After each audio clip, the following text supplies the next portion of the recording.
नमस्ते दोस्तों, स्वागत है आपका आपके अपने YouTube चैनल ट्रेंडिंग स्टॉक्स में। आज 23 अप्रैल ट्यूसडे का दिन। आज के दिन के लिए हमने जो इंट्राडे ट्रेड के लिए स्टॉक्स को आइडेंटिफाई किया था एजुकेशनल पर्पज से, चलिए क्विकली देखते हैं कि आज इन स्टॉक्स के अंदर में किस तरीके का मूवमेंट रहा।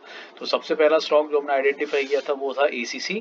ये एक सपोर्ट रेजिस्टेंस ट्रेड था। ACC का स्टॉक मैं आपको दिखाता हूँ। पहले तो हमने इसको डेली टाइम फ्रेम पर किस बेसिस पर से आइडेंटिफाई किया था, वीकली टाइम फ्रेम है।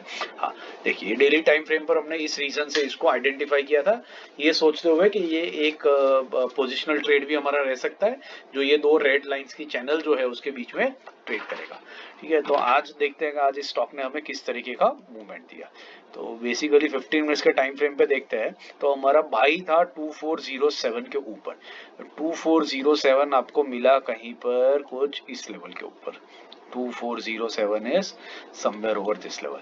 तो ये stock actually gap up open हुआ, बट उसके बाद ये 4 कैंडल्स तक कॉन्स्टेंटली अपने 2407 के लेवल के आसपास में बना रहा और उसके बाद स्टॉक ने ऊपर की तरफ मूव करना शुरू किया। तो अगर आपने इस कंसोलिडेशन के बाद में अगर एंट्री ली होती तो भी आपकी बहुत बढ़िया एंट्री हो जाती 2407 तक, और आपका हाई गया है 2457 का, मतलब 50 रुपीज का। तो ऑलमोस्ट 2% का रिटर्न हमारा इस मूवमेंट में कैप्चर कंप्लीटली हुआ। अगर आपने ये ट्रैक नहीं किया होता, यहाँ पर से ट्रेड नहीं लिया होता, और अगर आपने ये जो डे हाई है फर्स्ट कैंडल में, फर्स्ट 15 मिनट्स की कैंडल में, वो डे हाई के आसपास में, मतलब इस रेड लेवल के ब्लू लाइन से मैं मार्क कर देता हूँ, अगर इस ब्लू लाइन के ऊपर आपने एंट्री की होती जब इसने डे हाई को ब्रेक किया, या तो फिर यहाँ पर ये इसको रीटेस्ट भी कर रहा है इस लेवल पे, आप देख रहे हैं डे हाई को ब्रेक करने के बाद में इसने ब्यूटीफुली इसको रीटेस्ट भी किया हुआ है। तो ये रीटेस्ट के ऊपर भी अगर आप लेते हैं या यहाँ पर भी लेते हैं तो दोनों तरफ आपको 257 का हाई, यहाँ पर 257 का हाई आपको सीधा यहीं पर मिल गया इसी कैंडल के ऊपर। यहाँ पर देखिए ये, ठीक है, सो इसी कैंडल पे आपको मिल गया, मतलब विद इन जस्ट 15 मिनट्स आपका 1% का टारगेट पूरा का पूरा कंप्लीट हो गया। और आपने रीटेस्ट के ऊपर यहाँ पर लिया होता इस पॉइंट के ऊपर, तो भी यहाँ से आपका 1% का मूवमेंट बहुत इजीली कैप्चर हो जाता। तो यहाँ पर ACC में हमें 1 to 2% के बहुत बढ़िया ट्रेड्स आज बाइंग साइड के ऊपर देखने को मिले। दूसरा जो स्टॉक हमने जो आइडेंटिफाई किया था वो था CCL। CCL एक सपोर्ट रेजिस्टेंस ट्रेड है। इसका डेली टाइम फ्रेम पे देख लेते हैं अपने स्टॉक को क्यों आइडेंटिफाई किया था। मैं वॉल्यूम्स की कैंडल हटा देता हूँ तो थोड़ा सा अच्छे से दिखेगा। तो ये अपने एक सपोर्ट लेवल के ऊपर बार बार आ रहा था और वहां से बाउंस बैक भी एक दो बार ले चुका है, तो हमने इसलिए यहाँ पर इसको बाई करने की कोशिश करी थी। आप देख सकते हो बहुत बढ़िया सी ग्रीन कैंडल बनाई है इसने, ऑलमोस्ट 3.5% का मूवमेंट के साथ में। अब देखते हैं कि एंट्री हमारी कहाँ पर थी। हमारी एंट्री थी 567 के आसपास में। 567 मतलब आप समझ लीजिए एग्जैक्टली इसी लेवल के आसपास में कहीं पर ये स्टॉक ओपन हुआ है।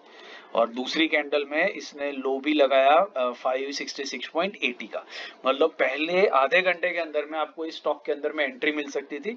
आप चाहते हैं तो आप पहली 15 मिनट की कैंडल के ब्रेकआउट के ऊपर भी ट्रेड ले सकते थे इस लेवल के ऊपर।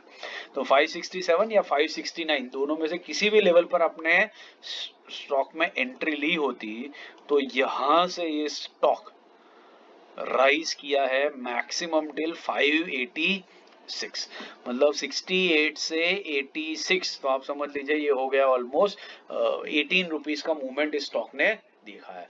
मतलब ये 3.5% का मूवमेंट इंट्राडे में इस स्टॉक ने हमें बहुत बढ़िया से यहाँ पर दिया। तो CCCL के अंदर में आपका एक बहुत बढ़िया ट्रेड आज के दिन में बनता। लास्ट स्टॉक जो हमने आइडेंटिफाई किया था वो था CESC। ये भी एक सपोर्ट रेजिस्टेंस ट्रेड था। CESC का time frame, daily time frame पे चार्ट देखते हैं तो देखिए हमने इस रीजन से इसको लिया था क्योंकि ये अपने ऑल टाइम हाई के पास में जा रहा था और वहां पर एक कप एंड हैंडल बना करके काफी दिनों से कंसोलिडेट कर रहा था। आज के दिन में भी आप देख रहे हैं कैंडल उसी लेवल पे बनी है, मतलब आज भी स्टॉक ने सिर्फ कंसोलिडेट ही किया है। अगर आप इसका डेली टाइम फ्रेम पर देखें तो मूवमेंट हुआ है सिर्फ -0.87% का, मतलब ये उसी लेवल पर है, वहीं कंसोलिडेट कर रहा है। सूनर और लेटर ये कंसोलिडेशन को ब्रेक करके ऊपर की तरफ दौड़ेगा, तब आपको इंट्राडे में भी बढ़िया ट्रेड मिलेगा और आपको स्विंग या पोजिशनल बेसिस पे भी अच्छा ट्रेड मिलेगा। क्योंकि स्टॉक जितना नीचे आया है ये कप जितना बना है उतना ही ये ऊपर की तरफ भी जाएगा सूनर और लेटर। ठीक है, चलिए पहले तो 15 मिनट्स टाइम फ्रेम पे देखते हैं कि हमारे ट्रेड के हिसाब से एंट्री कहाँ बनी और कैसे बनती। तो आप देखते थे कि बाइंग साइड के ऊपर तो ये स्टॉक गैप अप ओपन हो गया है, तो बाइंग साइड पे तो हमें कोई ट्रेड मिला नहीं। सेलिंग साइड जब ये नीचे आ रहा था तब हमें क्या ट्रेड मिला, हमारा लेवल था 143 के नीचे सेलिंग। तो 143 का लेवल अगर मैं पकड़ूं तो 143 का लेवल बनता है कुछ ये। सो आप समझ लीजिए आपकी ये वाली जो कैंडल है, ये ग्रीन दिस कैंडल, ये रेड या तो ये ग्रीन कैंडल, इसके अंदर आपको इस स्टॉक के अंदर में सेलिंग साइड पे एंट्री मिली होगी। सेलिंग साइड एंट्री लेने के बाद में एक आध घंटे तक तो इस स्टॉक ने सिर्फ कंसोलिडेट किया इस रेंज के ऊपर, और उसके बाद ये स्टॉप लॉस भी हिट नहीं हुआ है, कंसोलिडेट किया है सिर्फ, क्योंकि 43 से 43.6 के नीचे ये स्टॉक रहा है। और उसके बाद ये वाली कैंडल में इसने लो लगा दिया 141 का, मतलब ऑलमोस्ट 2 रुपए का। तो हमें आराम से 1.25% जितना मूवमेंट इस पर्टिकुलर कैंडल में 1.25 घंटे के अंदर में ही मिल गया। तो CESC में अंदर में भी हमें 1 से 1.25% का अच्छा रिटर्न मिला just with in a span of 1 hour of the entry itself. तो CESC भी हमारे लिए एक बहुत बढ़िया ट्रेड रहा आज के दिन में। तो आशा रखता हूँ कि आपको ये वीडियोस देख करके चीजें समझ में आ रही है कि किस तरीके से इंट्राडे में आपको स्टॉक्स के अंदर में सिलेक्शन करना चाहिए और किस तरीके से उसके अंदर में एंट्री और एग्जिट लेना चाहिए। आशा करता हूँ वीडियो पसंद आ रहा है आपको, तो लाइक शेयर सब्सक्राइब जरूर से कर दीजिएगा। Thank you and have a great day.